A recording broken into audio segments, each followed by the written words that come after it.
All right, everybody, we're back. Short hiatus. We had a lot of technical issues last night. By technical issues, I mean internet. Like my internet could not. I think we did like 3 or 4 takes yesterday, maybe. Yeah. And then my internet was just screwing up. So thanks for being patient. We have a really good episode for you all today. We're getting into our small forward draft. If you watched last video, obviously we did our shooting guard draft. In the video before that, we did point guards. And so today's small forwards. Next video is going to be power forwards. Then we're going to do centers. And what I'm most excited for is just the straight up all-time draft. 45 dudes, each get 15. We'll just go from there. So yeah, that's what I have to say about that. Don't forget to subscribe if you're watching on YouTube. Download if you're listening on Apple Podcasts or Spotify. Leave us a review. Leave us a rating. All of that good stuff. I mean, that's all I have to say about that. Let's get right into our questions. We got 3 new questions from our listeners, so let's get right into it with that, Carl. Okay, this is from Aristel from Snapchat. He wants to know who's the player that's going to make a big leap next season as far as just getting better and, stats, everything, points per game. It could be anything, however you view the question. I have a bunch of names in mind. I'm going to go name one guy off the top of my head right now. I mean, geez, a lot. One guy, let me think, making a big leap next year. Big leap. Yeah. Huge. Go ahead. I'll let you go ahead. Enormous. Yeah. Let me try to gather my thoughts. You go ahead, or whoever has one, go ahead. Because I really you go ahead one right now. You go. I think we were talking about him yesterday, but hold on, bro, I can't think. I lost my train of thought. Yeah, I lost my train of thought. I got one. I think Zion's going to take a big leap. If I'm being purely honest, I mean, he's already averaging like 25 and less and not that many minutes played because his minutes are watered down. So that's even crazier. But I think if they play him like regular superstar minutes, probably 32 minutes, not 30. Is 32 too much? 35? Yeah.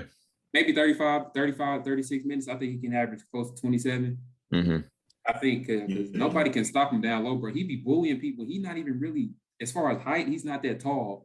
But his backside is, I don't want to sound weird, but he's got an advantage. Yeah. I mean, his scoring efficiency is really off the chain. Like you look at it, and there's really no way to stop him. Like I would say, it's not like a Giannis thing where you can just form a wall.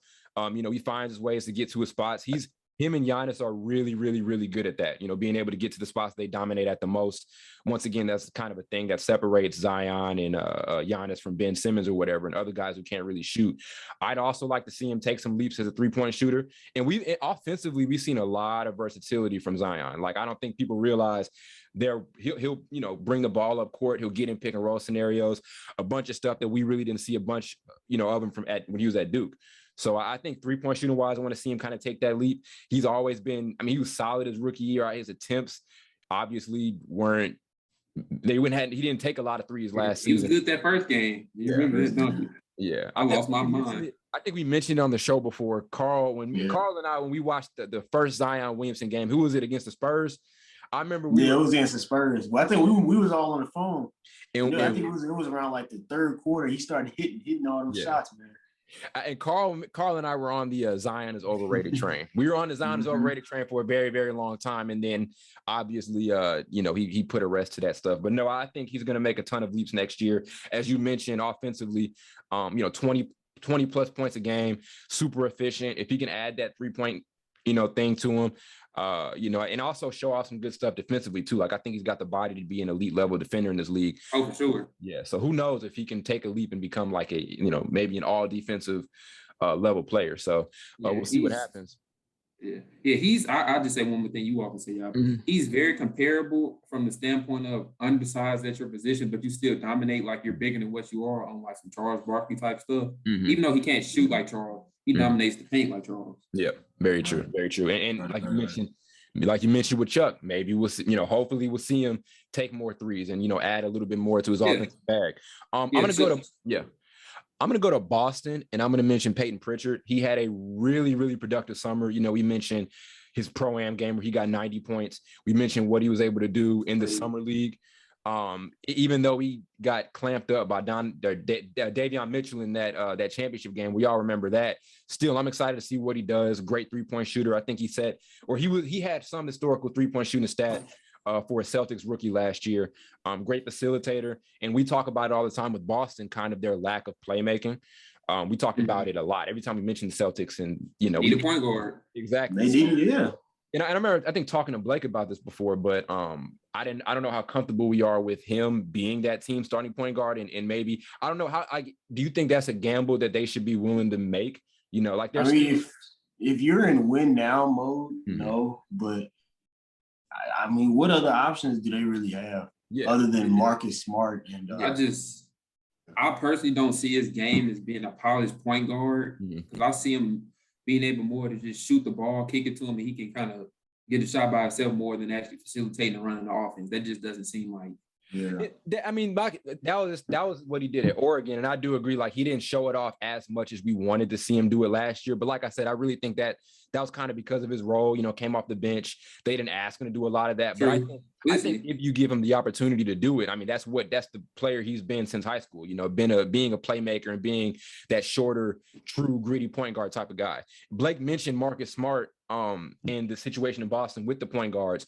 You re-sign Marcus Smart, and the talk right now is Marcus Smart is going to kind of be their go-to playmaker, and he's okay at that. But once again, if you're Boston, why not take a shot at it and experiment with Pritchard? You drafted him to be that guy.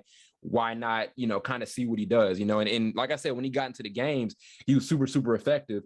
He got some clock in the playoffs too. Once again, super, super effective. So I think it's a gamble you should be willing to take, but, I don't think he was a double-digit scorer last season. I think he's going to take a leap and average way more points. Maybe I say at least maybe. Yeah, how much? 11? I say 11, and I think his shooting splits are going to be really, really good. Like, I can see him getting in the high 40s shooting-wise. I can see him getting, like, in the mid-40s from the three-point line, 90%, high 80% free throw shooter. And maybe I think if you give him the opportunity to, maybe like 5, 6, 7 assists a game. Those are solid numbers. So I think you give him 7. You give him 7. Like I said, it all comes down to how they utilize him. If they give him that opportunity to do it, he can definitely manage it. He's got enough options around him to be able to put those numbers up. Yeah. I think he can average. I'm gonna go up to 14. I can 13. 13, maybe 14 too. I can see 13, especially because they're going to need to start giving him more clock, because obviously they need help in that position. Yeah, I give him 11. Yeah, 10 or 11, that range. Yeah, and it all comes down because why they don't have a primary playmaker right now, unless you just want to go with him, because I do think he's the best playmaker. I think if given the opportunity, he's the best playmaker on that team. But they're pretty stocked up on guards too. Like Marcus Smart's there, Dennis Schroeder's there. He's going to be heavily in the rotation, so it's going to be very interesting. But I think if given the right amount of playing time, Payton Pritchard can be a major breakout guy. Can have a really, really good season. Not all-star level stuff, not all NBA level stuff, but just judging how his summer went and his maturity just in his rookie year, because he was one of the more mature rookies. The point guard position is the toughest to play in the NBA. And so for him to show that poise that he showed last season for, what was kind of a struggling Celtics team, I think it's great for hope, for the Celtics and all of that. So, I think he's going to have a nice year. Not nothing too major, nothing way too special, but I think numbers are going to be up, and I think his shooting splits are going to be the most impressive thing from him. So, yeah. Blake, did you say you're good? You say you're good. I'm saying, did you say you're perfect? Yeah. No, I wasn't. I had lost my train of thought earlier, but I was gonna go with Lonzo. Now that he's in a different situation and he'll be asked to be that primary ball handler, I think he'll be much more comfortable in that offense where he's able to really run the show and do what he does best, which is facilitate, create shots for others and create shots for himself. Yeah, we kind of talked about that too last episode. What his role is going to be. Are we going to kind of see him get back in those situations to where he's kind of playing off the ball, given DeMar DeRozan's ability to bring it up court and play make? So once again, it all depends on usage, and it all depends on how Billy Donovan decides to manage, that particular situation. But yeah, I think this is a great situation for him. Not saying New Orleans wasn't. I think bringing in Eric Bledsoe kind of stunted his development a little bit. Even with the Lakers, you know, when LeBron came in, I was never a big fan of that duo because I think Lonzo's best attribute is his ability to make plays. So if we're going to put him into situations where he's playing off the ball and all of that, to me, it's kind of a waste of his talent. So we'll see how Donovan uses him. I'm definitely excited to see it. I think his shooting splits are going to continue to improve. And I think he can maybe, with the options he has, like we haven't seen Lonzo average over 7 assists a game before, have we? So I think with the options, I think he's gotten right at 7. Yeah, so I think with the options he has, we can see a double type season from Lonzo, which is what we want, which is what scouts knew the type of player he can be when he came into the league. We all knew he wasn't a super gifted scorer, but that like 16 and 10 plus like 7 or 8 rebound stat line, that's something that we all really wanted to see from him, and we know he's capable of doing it. So. We'll see what happens, but yeah, we're gonna say Carl. That'll get you an all-star look now. Yeah. I've never been high on Lonzo, but I've seen he's gotten better at shooting. Like I see the difference between him and Ben Simmons. It's like Lonzo came in the league he was known as a well shooter out of college. Like he was knocking shots down. And he tried to translate it to the pro league, and then he was shooting, and it was not as good as we thought it would be. Yeah. But you see, he kept working and he got better. Yeah. And it's like you compare it to Ben Simmons, he's been getting worse. So how does everything we do come back to Ben Simmons? I think we mentioned Ben Simmons. We mentioned Ben Simmons twice. I think I mentioned. It's just so many things we talk about that can compare to that situation. Yeah, and how he just refuses to get better. Yeah, because I remember I brought up who we talking about. Who was the first player we talked about? Zion, and he came back to Ben Simmons. Oh, that's funny to me. But no, yeah, that's hilarious. That's hilarious. But shout out to Ben Simmons. I hope he grows next season. But that boy gonna get traded. But no, we'll see how that turns out. But he probably won't though. Yeah, I think Lonzo's gonna have definitely gonna have a great year. In Chicago, and I think this, being able to play with those type of players, and also being in a situation where he can be in the playoffs and potentially make a deep run, that's great for him. I think his defense is going to be a major attribute to this team, where they were already solidly defensively with the pieces that they had last season. So I'm excited to see what Lonzo does. I got a couple other names in the tank. Were there any other guys you wanted to mention, Carl? Oh no, Zion was my only one. Okay. What about you, Blake? I had a couple other guys. Not really, but I'm predicting an all-star appearance for Lonzo this season. In the East, that out there. Let's name East All-Stars, right? Let's name some Eastern Conference All-Stars that were there last year. Maybe so. Then you just I'm trying to think. Yeah, I think I don't think they really. Well, they really don't do like East. Well, because I know they do like the captains. So yeah. Yeah, I'm tripping. Big people. Yeah, I think he could. I think Chicago's going to be in a position to where they're going to have like maybe 2 or 3 All-Stars. Vucevic, he's going to be 20 and 10 with like 2 or 3 assists. Levine's going to be doing his thing, and you also had DeMar there. So yeah, I think I definitely can understand the possibility of Lonzo making an All-Star team next year. Yeah. Another guy I want to see make a major leap is Isaiah Stewart from Detroit. He showed a lot of good stuff his rookie year, but I still think there's a level that he can take it to. Very versatile, good hustler, showed off the ability to knock down jumpers. The numbers didn't really hold up, but he's one of those guys you looked at as a project, kind of a high level project too. It wasn't like, he was just averaging like 5 points a game and showed you some good stuff here and there. Like, no, he showed you a lot of great things, made an all rookie team, as I mentioned. So I want to see what he's able to do. And I mentioned the dynamic between him and Luka Garza being pretty interesting. He's not a lock for that starting center spot. When you look at what Luka Garza was able to do at the Summer League, Luka Garza was knocking down shots at a high level, rebounding. He was running the floor. There's still some things we need to see on the defensive side of the game. But no, I think, Isaiah Stewart, I want to see what he's able to do. I want to see if he's able to kind of put it all together. But I do expect some solid competition from Luka Garza for that starting center spot for the Pistons next year. So, Facts. Yeah. Yeah, that was the only person I had was Zion. For real. Yeah. I'm trying to think. I don't know if it's. I got a bunch of other names. Got to put them all together. I'm thinking about low-key Killian Hayes too. I don't know how much. Yeah. I got one. But he's not going to, even though the Lakers re-signed him, he's still, they don't play him a lot. It's THT, they don't really play him a lot. Yeah. For him to even try to get better. So I don't know. If he played on a team like a team, let me think. Charlotte. Yeah, like a team that doesn't have a ton of all-stars, he'd probably after 15 points easy. Yeah.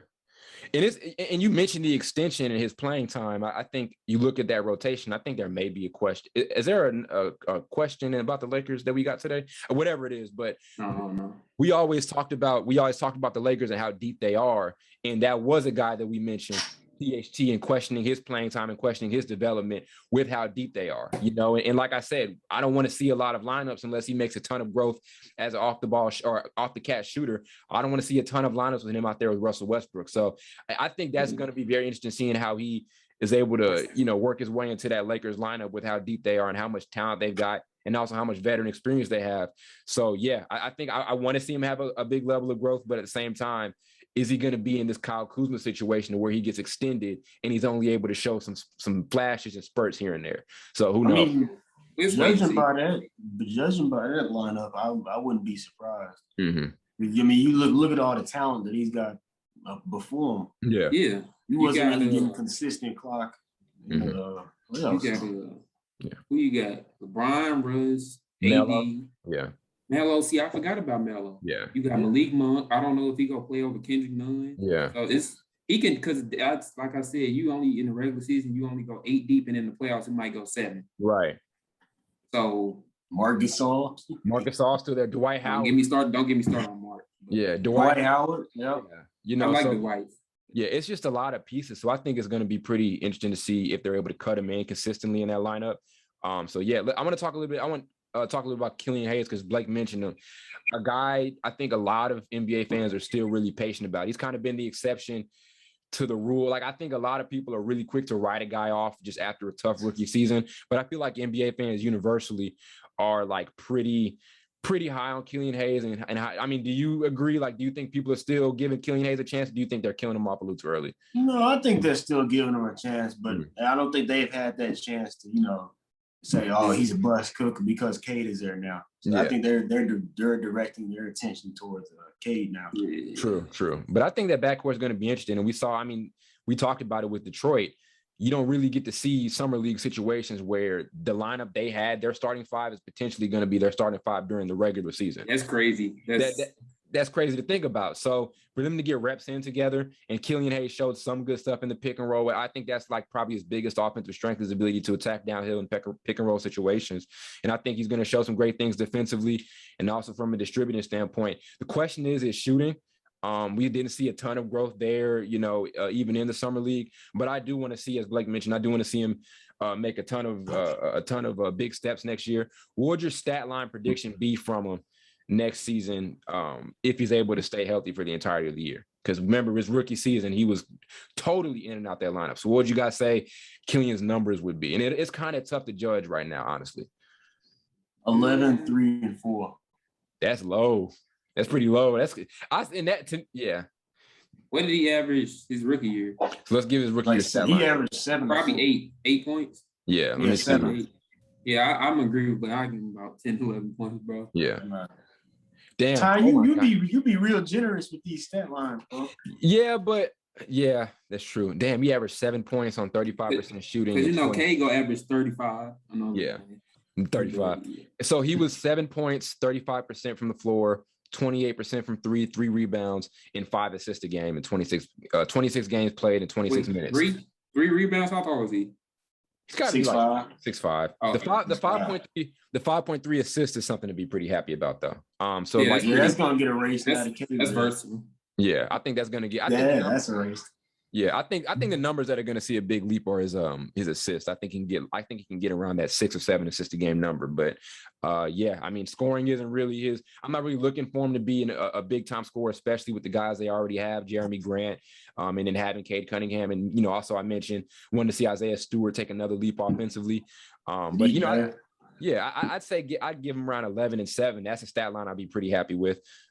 Just show that you're an NBA level distributor, and you can coexist in that backcourt with Cade Cunningham. So, yeah, I think Killian Hayes is probably the best guy on this list right now, because he is.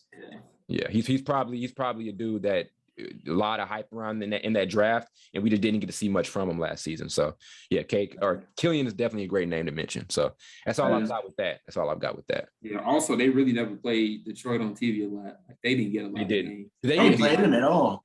Yeah, if you wanted to watch Detroit play, you either have to live in Detroit or you would have to like just look him up the highlights on YouTube. It's two options you have. Yeah, they don't even play him on NBA TV. They don't.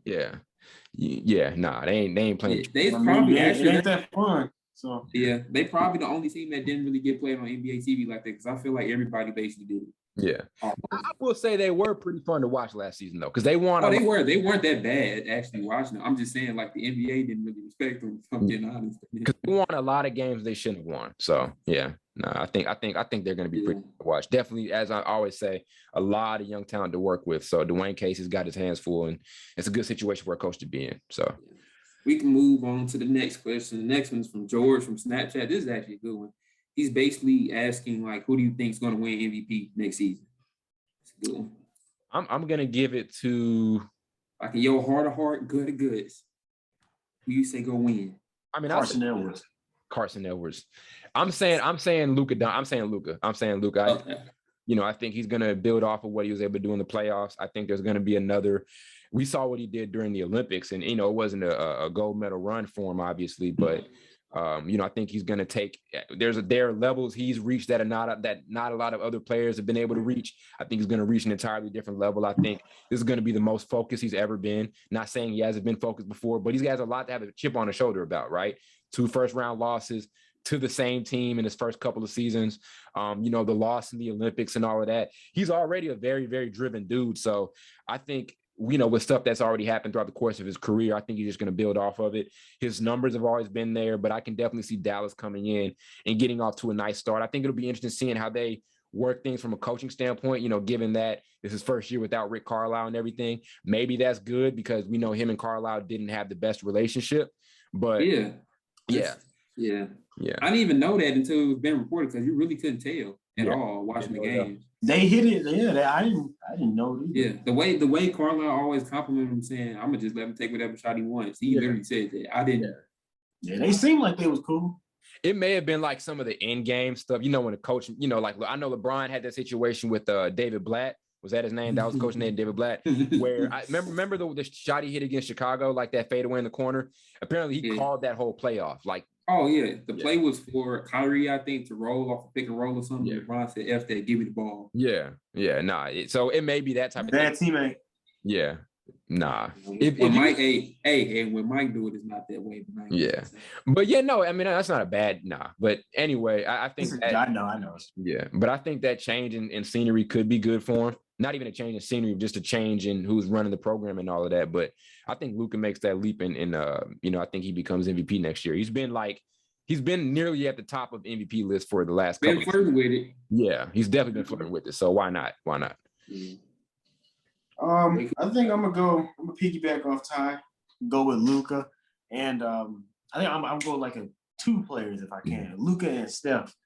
Okay. I was a big Steph supporter towards the end of the season when they were getting towards that playing spot. He was playing crazy. I think he'll continue that into this season. Even when Clay comes back, he's gonna have to pick up a little bit more of the slack until then. Yeah. They're basically gonna have that same roster except for Kuminga and Moody. Yeah. But I think those are my top 2 really this year winning. Let's to talk about Steph for a little bit. I think, sorry, I interrupted you, Carl, but talk about him. Remember, people were saying the joke about Steph Curry was that he couldn't lead a team or he couldn't carry a team, and then we see when he's in that situation, he just goes Super Saiyan mode. Like we talk about what he was able to do last season and that stretch of games he had. Remember that stretch of games he had that everybody was starting to say, okay, he's the MVP. I think he ended to me, there are no more questions about Steph Curry, the multi-time champion, and he's shown the ability to lead a team. And I think we did a clip on him too. He's had memorable playoff moments before Durant got there. So it's not like he's just this dude that's off of a super team or whatever. He's always been this elite level guy. And I definitely think he's, as Blake mentioned, going to pick up a lot of that slack, with Clay not being there to get the season started. I can definitely see him getting around 28, 30 a game. Like, I think that's not crazy to ask for from Steph Curry. So anytime you're in that range, automatically a bid for an MVP candidate. So yeah, I agree there for sure. Okay. I think I got, this is hard. I might have 2 people. Luka, of course, is probably the number 1 dude. And I'm still holding in for Damian.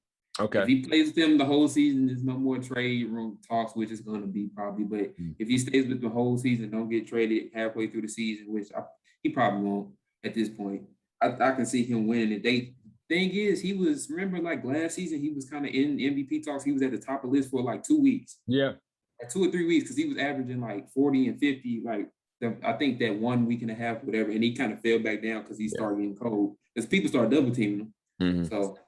So I think for me, it's Luka and Dame. That's the Dame situation is really, really weird because you mentioned I do think there can be a situation where he gets traded midseason. Like I think they'd have to be, I think they would have to be like top 2 in the Western Conference for him to just not demand a trade. Like I definitely think if. Well, let me ask you this: where you see him getting traded? Where you think the best situation for both teams would get out of it? I think Philly is the destination for me. Like I think you take him to Philly, and I think anything there is going to bring back Ben Simmons, and so it kind of puts Portland in a situation to where they're going to start trying to develop a young core. They're in a really weird spot. Like they don't have a ton of young assets, so for them to really want to rebuild, they're just going to have to blow it up and trade CJ too. But I think I think I want to see him go to Philly the most. I think that's what I want to see happen. I just thought of one, like, how would you think he would fit? And I think the salary cap will work out because they have a lot of young players, so they can trade them, but I don't know if Portland would take it. But how do you think him playing with the Kings would play out? He probably won't want to go there. That's that's kind of a weird. That's a weird one. That'd be horrible. I think he'll just not play. I think he'll just not play the rest of the season if that happens. That'd be like I just be thinking of De'Aaron Fox. I feel bad for him. Oh yeah. Well, that's really what it is. Yeah, and I will say this: the Kings have a lot of. If you're Portland, I think you look into it because the Kings have a lot of young assets that people wanted. Buddy Hield, kind of not super young, but Marvin Bagley, who I think still has a ton of potential. So if Portland does want to do this thing to where they just want to stockpile on young assets and all of that, the Kings are a team you look at. Yeah. But for Dame, the Sixers probably the only one because I'm trying to think of other teams. Everybody else really already got a guard, and even if they wanted a point guard like the Celtics, you would have to give away like Jaylen Brown or something. I don't think they want to do that. But I think to get Dame and Jason Tatum together, I think it's worth it to give up Jaylen Brown. Yeah, but I don't know if they want to. I think it is because he's better than him. But I don't think they want to do it though. Yeah. I think any team, if offered Damian, well, that's obviously not true, but this is the thing though. Portland's not just they're gonna want Jason Tatum. I don't think Jaylen Brown is enough. Yeah. I wouldn't give away no Jason Tatum because at that point, like I'm trading and I'm really not getting that much better because I'm trading for, it's at that point, it's the same team almost. Like I said, unless you want to, you were talking about Portland, right? Yeah. Unless Portland just wants to blow this thing up and stockpile on young guys. And I think if you want to trade Dame, that's the situation you're going to be in. You're not going to build a championship team around CJ McCollum and Yusuf Nurkic, No, you ain't. No, you're not. So that's no insult to them. But if you give up Dame, to me, you lose the guy you're building around. So at that point, it kind of does become, let's just try to develop a younger team. And who's a better young guy to build around, outside of Jason or Jaylen Brown. So I don't know. I think if you're Portland, I think Boston's a great situation for both teams. Obviously, if you're the Celtics, it puts you from just being an okay team in the East, and I think it makes you a championship contending team in the Eastern Conference. Jason Tatum and Damian Lillard. Hey man, imagine them versus the Nets. The Nets will probably win, but that's some good basketball. Yeah, Nets will win. That's great basketball. In that situation, unless there's more included in the package on Portland side, the Celtics are going to lose a lot of depth. But I think it's a sacrifice you're willing to make, if they barely got depth. Yeah, they do. I mean, their depth is pretty much also. We talk about rebuilding for Portland. Their depth, Boston's depth is okay. So it's like you're going to give up Payton Pritchard and Aaron Nesmith and all those guys, and maybe Robert Williams included in that deal too. Yeah, so that's why I was kind of thinking like it's in a way like I would do it, but then my bench is going to be empty. Yeah, really empty. I'm gonna have to sign dudes on 2-day contracts and find people from G League. Yeah, just random dudes. But we've seen teams go for superstars and empty that bench out. We saw, Brooklyn do it last season. And granted, they did get a lot of extra pieces, like getting Blake Griffin off that buyout and getting Mike James. As you mentioned, they did get guys cheaper. Marcus Aldridge at one point. Yeah, exactly. So I think Portland or the Celtics are going to be able to go out and find some cheaper pieces here and there. to be able to kind of fill things out. But anything around a Jason Tatum and Damian Lillard pairing is like, I think that's automatically possible Eastern Conference Finals contention right there. So I'm a fan of it. I'm a big fan of him going to Boston. Yeah, that would be one hell of a Jason Tatum and Dame. That'd be absolutely disgusting. And I'm a Celtics fan. No, I'm just playing. I ain't doing it. But that'd be disgusting. No, that's probably the only two, the 76ers and the Celtics. Because I'm really struggling thinking anybody else. Everybody else already got guards. Yeah. Miami. Nobody else don't want to take his contract. Yes, they will. That's Damian Lillard. Yeah, that's a lot of money, though. But that's Damian. Well, I mean, I won't say take his contract, but I don't know if they'll have room to take it. Okay, that's a better way of saying it. That's a better way of saying it. You said it like he David Lillard. Yeah, I meant to say it like that. Like John Wall's a guy you don't want to take his contract. Man, that boy is scamming people. He's not scamming nobody. He got hurt. Let's say that. Man, he's making $40 million. He ain't even playing for real. At that time, Udonis Haslem scamming people. No, but Udonis Haslem ain't making $40 million and just. Okay, but it's not like it's. Well, he's making $2 million just. It wasn't but I'm not saying at the time he wasn't. When he was good, of course he was worth it. But now he's nowhere near worth $40 million. Because he's hurt. It's not because he's. That's what I'm saying. That's what I'm saying. So that's why I'm saying he's scamming people. He's basically not playing for real, and he's making $40 million. Every century. Is it though? There are some scams out there. There's some biggest scams. Biggest scams out there. What's our next question? That was a good one. What was our next question there, Carl? This is actually a Wizards kind of question. He was basically asking, do you think Hachimura would like be the most improved player next year? Like, you think he'll be in the running for it? I can see a world. This is Tellus from Snapchat. Okay, I can see a world where it happens. He made a lot of growth last season, all around offensively. I'd like to see him continue to grow offensively and get better as a three-point shooter. He has a lot of great tools. Most improved, though, it's a lot of guys out there who I think can win it over him. It's a lot. Like we mentioned guys earlier in the conversation that would probably make those major leaps. So I don't know if he's going to win most improved, but I think he's going to be pretty good next season. Yeah. I can think about 10 dudes. I could think about 10 dudes before him. And I'm a fan of his game. Like, he showed a lot of great stuff last year. I'm a big fan of his game, but most improved. He's not there yet. Ain't no trophies coming there anytime soon. Not that he's not there yet to win it, because I think there's a lot, he can do. But most improved, so there's a lot of guys I think of on top of Rui Hachimura. So, I'd want to see. Before he makes a major leap, I want to see Kuzma make a major leap before he does. Yeah, Kuzma. It can be. See, I can name about 3. Karis LeVert can be one. Kyle Kuzma. Who's the other dude? Michael Porter Jr. That's another one. Who else? Bo, if they play him. If they play him. Yeah. It's some other people. I can't think of none right now. Like some players from the Spurs, like Keldon Johnson. It's a lot of young. It's a lot. Kevin Porter. Devontae, what's his name? I keep forgetting his name. Murray from the Spurs. Like this takes us right back to the beginning of that conversation. Like all these guys we mentioned, like Kyle Kuzma, like we still want to see not that.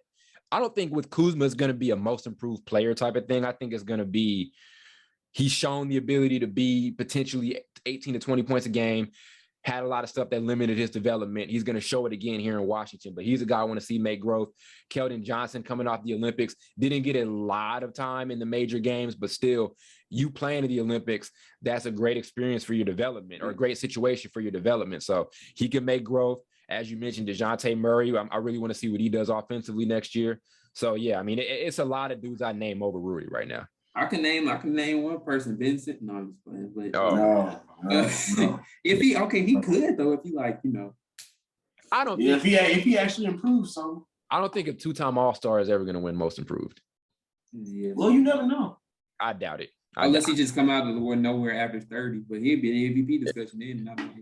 It'll for Simmons at this point. It'll just either be he'll just be what he is, or if he makes a major leap, he'll start being in. Like, I'm gonna be honest. I don't want to make this slam, but I think he just is where he is.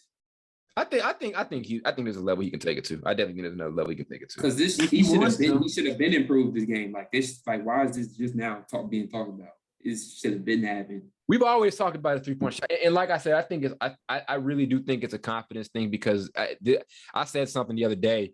this is like a holiday where we start seeing videos of Ben Simmons shooting threes in practice. Like it happens every year around this time. His agent probably put it out on purpose to get the heat off his back. He gonna shoot him this year, like it's just, but who knows? I think after what happened last playoffs, he really has no choice. And I do think with Philly, we're kind of going off the res a little bit here, but I think with Philly, they're gonna the thing with the Sixers, what I think they're gonna try to do is basically let him up his value and then trade him. I think that's what's going to end up happening. So I can see him starting the season off maybe up to 20 points a game and maybe show. I can see it happening. I can really see it happening because the thing with the Sixers right now is the reason it's tough to trade him is because we always talked about it.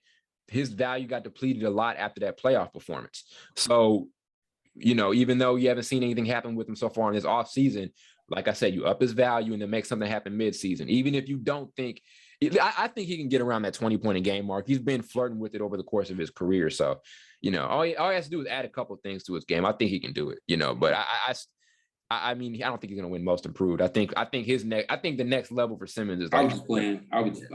Yeah, I think he definitely has the frustrating part about this game. He has the talent because I remember when Joel Embiid was hurt against – when Joel Embiid was hurt a couple years ago against the Nets, when before they had Kevin Durant and all them, they basically just had Caris LeVert and Hollis Jefferson, the young players they had. Basically, he scored 42 without a jumper. That's true.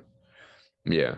So I mean, he's definitely got the potential to do it. He definitely does. But circling all the way back to the Rui question, no, like I don't think Rui wins most improved. I mean, I could see if he averages, he'd have to average 20 a game, because I think everything. Yeah, I know. Everything with him is kind of incremental right now, right? It's been like, it's just his third year, but I don't see it happening. He'd have to be like straight up spectacular next year, and I just don't see it, being a thing. But yeah, Then he go to my favorite school. Then he go to my favorite college that I hate, Gonzaga. He went to Gonzaga, yeah. Rui Hachimura. Oh, I thought y'all was talking about Ben Simmons. I was about to say. No. Ben Simmons went to Alabama. No, I'm just playing. Alabama, LSU. Oh. Yeah, LSU. Yeah. But yeah, no, I think he'll have a great year, but I don't think he's gonna. I think they're gonna prioritize Kuzma's development more than anything else, in Washington. So I think he's a great third option guy. I think he could be. That's his ceiling, personally. Yeah. You know where to take it from here. You know where to take it from here, Ty. What's that? Are we going right into the draft now? Yeah. Let's go right into the draft here. Okay. Let me name off who had who last time for our shooting guards. I mentioned the shooting guard thing was definitely weird because the talent pool just wasn't the same. We're going to see it too with the small forwards. With the small forwards, actually limited the number to 33 because the talent pool is just different. Like with the point guards, you can go straight up 45. It got a little tough towards the end of our shooting guard thing. But here's who had who. Once again, let us know in the comments who had the best team. So Blake, Michael Jordan. Yes, sir. Michael Jordan, James Harden, Reggie Miller, Clyde Drexler, Chris Middleton, Michael Redd, Eddie Jones, Lou Williams, Jamal Crawford, Devin Booker, Zach LaVine, Kyle Korver, and Jason Richardson. Ty went for Kobe Bryant, Jerry West, George Gervin, Mitch Richmond, Jimmy Butler, Joe Dumars, Drew Holiday. Did I already say Jimmy Butler? Yeah. Michael Cooper, Vince Carter, Latrell Sprewell, and the coach. And Danny Ainge. Is that what we're gonna say every time we mention Latrell Sprewell? You got to, bro. All right. I've been trying to find that video too. Carl, is there footage of that? I don't know. I hope it is. They deleted it on YouTube. All right. Carl had D Wade, Allen Iverson, Ray Allen, Pistol Pete, Manu, Klay Thompson, CJ McCollum, Ben Gordon, Jason Terry, Steve Smith, Drazen Petrovic, Allen Houston, which is a very underrated pick, Monte Ellis, Richard Hamilton, Rip Hamilton, Brandon Roy, Joe Johnson, and Dale Curry, and Mitchell. Shout out Dale Curry. Yeah, pray for that, brother. That was horrible. Let us know who had the best team. Let us know. Let us know who had the best team. Personally, I think I had the best team. No, You always say. I'm gonna be honest. I think Blake had the best team. I think Blake had the best team. Thank you. Because of one pick. And also, like the Michael Jordan, James Harden thing is that's a cheat code. Yeah, let's get into it. I mentioned only 33 names. This one is gonna be tough on Carl again because once you take the first, yeah, it's because the top players, once you take them to, it's really this a drop off. The drop off is so huge. Yeah, like okay, I'm gonna just say this before. I think I've made up for it because I think I have the best point guards. I took the best point guards. I think so. No, you didn't. If you go back to the list, I took all your players. No, we didn't. No, you didn't. Carl low-key did have the best point guards. I said me, but I'm gonna talk about. But I think Carl low-key had the best point guards. This is at the end. We have time. Just name it to him. Yeah. Okay. Yeah, for sure. All right, fellas, let's get into it. With the first pick, does Blake want to take this guy with his first overall pick? Because he don't like him that much. But why do y'all always say I don't like him? You don't like LeBron? Just say it. Yes, I do. If you don't take him, bro, are you taking LeBron? You gonna take him? I guess I'm gonna have to take LeBron. It's killing him to say this, y'all.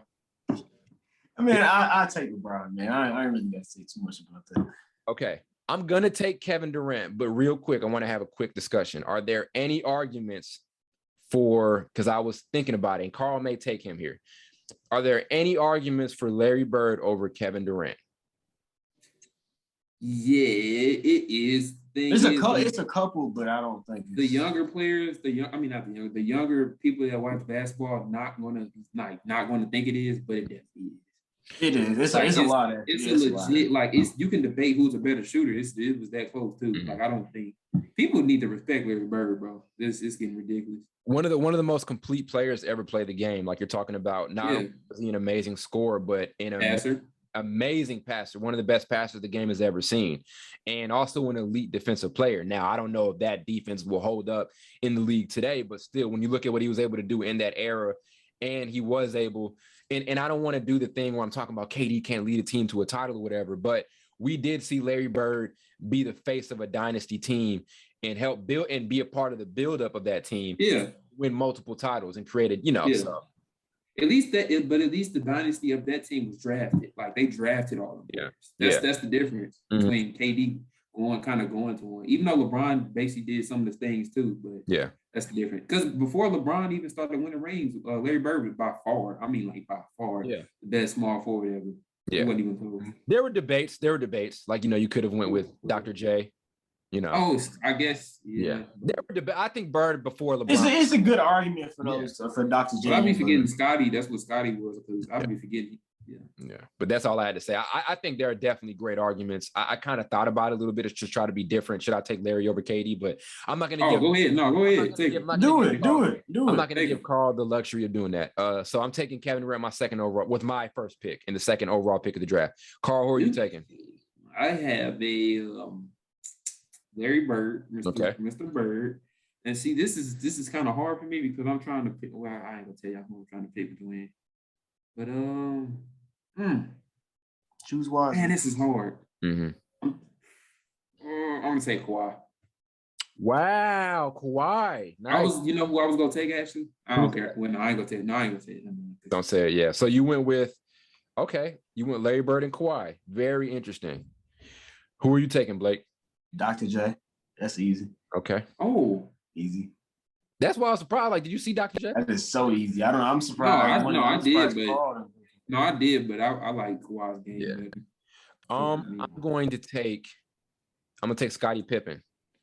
People kind of look at Scottie as just this sidekick. I ain't gonna talk about him, but people kind of looked at Scottie just as this sidekick, but you can't remember or you can't forget how skilled that man was offensively, what he was able to do. What he was able to do, almost winning MVP when Mike was out for that set amount of time. So, yeah, I'm going to go ahead and pick Scottie here. Extremely skilled player, and Jordan doesn't win 6 titles without him. Even though my next two are Carmelo Anthony and Trace McGrady. I already knew it. Melo. Oh, man, Melo. We let Melo slip. Hold up. That's what I was saying. That's who I was hoping you all did. T-Mac. And T-Mac is another guy I've always talked about him. Up there is one of the most skilled to ever play this game. Completely complete offensive skill set. Yeah, I'm just kind of viewing these dudes not even off injuries they had, basically at their best, who I think was better. That's kind of how I'm straight up skill. And there's a lot of there's a lot of what if stories within the small forward position too. Like there's another guy who hasn't been taken Especially, yet. yeah. Especially with freshman already. Yep, absolutely. Who are we going with here, Blake? I think I'm gonna go with Dominique. Yeah, I knew it. Okay, that's a solid pick. Yep. Highlight reel. And had high level elite scoring battles against Michael Jordan. People really have to go check those battles out. I mean, ridiculous. Him and Larry Bird used to have shootouts. I think Bird used to obviously get the best of them, but Wilkins would go bucket for bucket with some of the best guys of the 80s. Obviously, he was one of the best players of the 80s too, but he'd go bucket for bucket with those guys. Let me pick.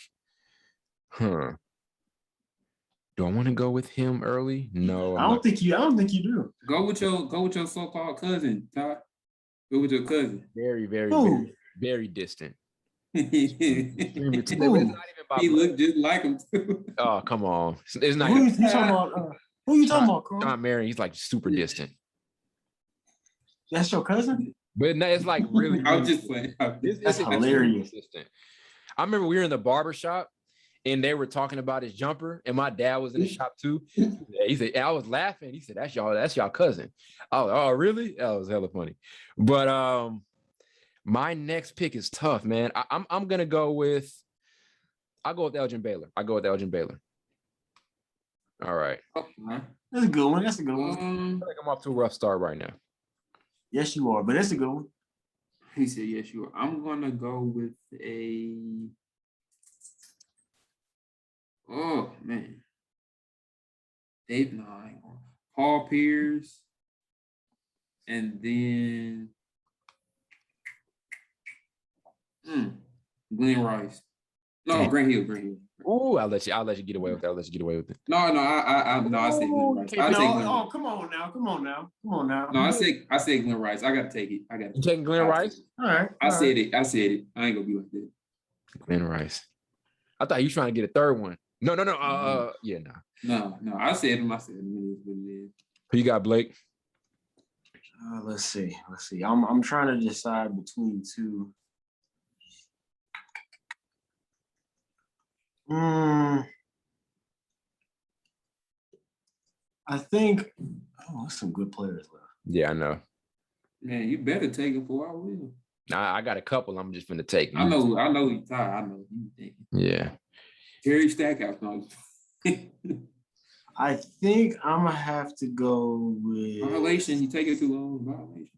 No, Carl. Don't they get like 2 minutes in the draft? Yeah, you don't get 2 minutes on the show though. You don't get 2 minutes on this one. 2 minutes in this show get you dealt with accordingly. I think I might have to go with Chris Mullin. Solid. Very solid. Chris Mullin. Very solid. Some guys are going higher than I thought, but I'm not mad. I'm so not. Go ahead and pick. Let me go with Paul George here. Interesting. I got Grant Hill. Okay. Cleaned up on it. Alex English. Nice. Okay, nice picks, Carl. Probably the Nuggets before Melo played there. Probably the Nuggets' best player. I agree. Dikembe would be up there too, but I'd probably say Alex. Oh yeah. Did he play? Did he? Yeah, did he? Yeah, play he did. 90s. Yeah. Yeah. 90s. Yeah. Alex English. Who you got, Blake? I'm going with James Worthy. Damn it. Okay. Yep. I had a contingency plan for that though. I did. I'm going to go with. He picked James Worthy. I'm gonna pick Bernard King. Bernard King. I'm gonna pick Jason Tatum. Oh my God, Carl. Then I'm gonna pick a very hot start. Yeah, and then I'm gonna pick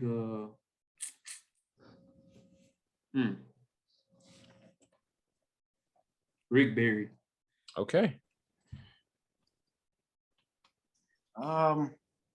Give me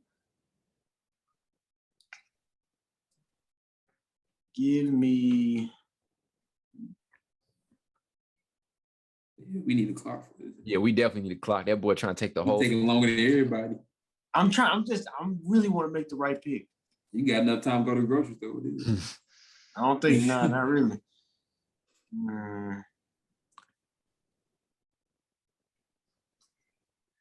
Blake, the pick is in. The pick Give is me, he has one person give me to pick. Jamal, give me Jamal Wilkes. Give me Jamal Wilkes. Oh, damn. I wanted Yeah. Jamal Wilkes. Man, I was trying. It was, bro. Jamal It was Wilkes. between him and Marquise Johnson, bro. Jamal Wilkes was the dude I put on there because I thought he one of them. Y'all don't know nothing about Jamal Wilkes. That's No, one I of do. I was gonna pick him actually before Jay said it. Question. Y'all will never get this answer. What famous actor was in a movie with Jamal Wilkes as a kid? What famous actor? Very famous black actor. I will cash. Oh, Denzel. No. Samuel. No. Will Smith. No. With Jamal Wilkes as a kid? It's a movie. Don't look it up. It's a movie. Y'all haven't seen it. It's called Cornbread Earl. You said black. You said black. That's why I thought famous. Lawrence Fishburne played was in a movie with Jamal Wilkes like in the 70s. Him as a kid. Lawrence Fishburne been around that long? Yeah, and he was like a teenager. Yeah, I think early 70s. He was like a teenager or a kid at that time. I would never guess. That's a very good pick, Blake. I really wanted Jamal Wilkes. I put Jamal Wilkes there so I can get him. Well, pick. See, I know that you put down Ron Artest's name. That's not his name. It's Metta World Peace. Well, he wasn't called as Metta World Peace. I should call him by his actual name. What his name is right now. Metta World Peace. I'm gonna go with. I'll go with Adrian Dantley. Cool. I'm gonna take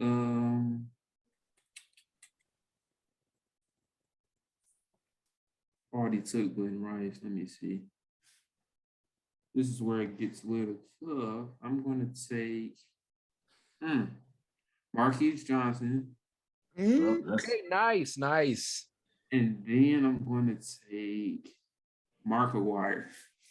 Solid picks. Carl's got the best team right now. I can say that right now. I feel but at y'all got a better start than me.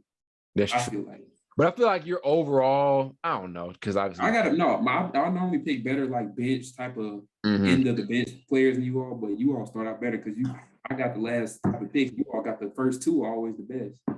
Well, I think I know who I want with this. I think I'm gonna go ahead and get Carl. You already got Glenn Rice, didn't you? I picked them a couple. Let's see. Get down to the nitty. Give me Stackhouse. Yeah, you Stackhouse. You let an all-time great slip. I'll be saying my head, his nickname. I'll be thinking his last name Steakhouse. I don't know. Let me get John Havlicek here. Ooh, let him go. He's at the top of the list for a reason. That's not who I'm talking about. I'm talking about somebody else. Okay.